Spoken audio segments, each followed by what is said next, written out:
something that you are looking for. On the topic of things that might be hard to get groups for, that same logic holds true for the instanced warfronts. Good luck getting a group for a warfront in Shadowlands. This one I am less concerned about because there's really nothing worthwhile in there. There are some armor appearances, but you can get very similar or better stuff in the outdoor world of the warfronts. Similarly, BFA LFR you may not be able to get in for a while, so if you like the LFR tint for any of your BFA armor sets, you might want to do that now as well. Something that may or may not be doable after Shadowlands comes out is various achievements related to horrific visions.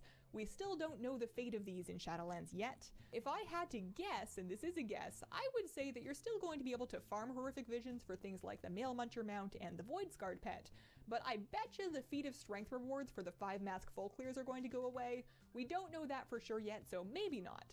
I am specifically concerned for the Through the Depths of Visions achievement, which gives you the Black Serpent of N'Zoth mount. That one requires a 5 mask full clear of both the Stormwind and Orgrimmar visions, and feels like that kind of mage towery thing that they might take out, but again, they haven't said that they're taking it out. If you do that pair of 5 mask full clears solo, you will also get the Mad World Feat of Strength and the Your Name, the Faceless One title.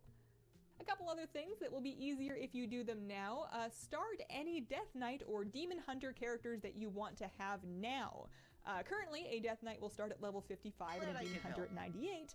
After the pre-patch and the level squish, both Demon